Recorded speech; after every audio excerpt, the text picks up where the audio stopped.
பயிர்களை சேதப்படுத்தும் காற்று பன்றிகளை சுட்டுப்பிடிப்பதற்கு வனத்துறைக்கு அனுமதி வழங்கப்பட்டுள்ளது. வனவிலங்குகளால் ஏற்படும் பாதிப்புகள் குறித்து சட்டப்பேரவையில் கவன ஈர்ப்பு தீர்மானம் கொண்டுவரப்பட்டது. அப்போது பேசிய வனத்துறை அமைச்சர் பொன்முடி, காப்பு காடுகளிலிருந்து 3 கிலோமீட்டர் தொலைவிற்கு மேல் வரும் காட்டுப்பன்றிகளை சுட்டுக் கொள்ள வனத்துறை அதிகாரிகளுக்கு அனுமதி வழங்கப்பட்டுள்ளதாக தெரிவித்தார்.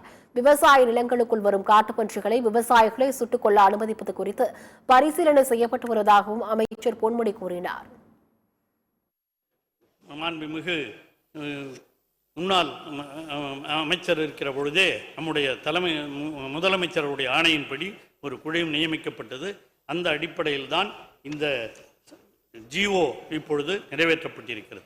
அந்த சட்ட விதியின்படி காப்புக்காட்டிலிருந்து 1 கிலோமீட்டர் தொலைவு வரையில் உள்ள பகுதியில் காட்டுப்பன்றிகளை சுட அனுமதி இல்லை. ஒரு வருஷம், ஏன்னா அது நாம் அந்த ஒன்றிய அரசினுடைய சட்டம், அது காட்டுப்பன்றி இருக்கிறதெல்லாம் நம்ம அதை 1 கிலோமீட்டர் வரல, அது பக்கத்திலே தான் இருக்கும், அந்த காட்டுக்கு பக்கத்தில் அந்த 1 கிலோமீட்டர் வரல அது வந்துட்டு போயின்னு இருக்கலாம்.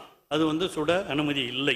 அதே நேரத்தில் காப்புக்காட்டிலிருந்து 1 கிலோமீட்டர் தொலைவு முதல் 3 கிலோமீட்டர் வரையுள்ள பகுதியில் காட்டுப்பன்றிகள் பிடித்து மீள திருப்பி அனுப்ப வேண்டும். அதற்காக வனத்துறை அதிகாரிகள் அந்த பகுதிகளிலே நியமிக்கப்பட்டிருக்கிறார்கள். அதுவும் மேலும் அதிகமாக நியமிக்கப்படுவார்கள்.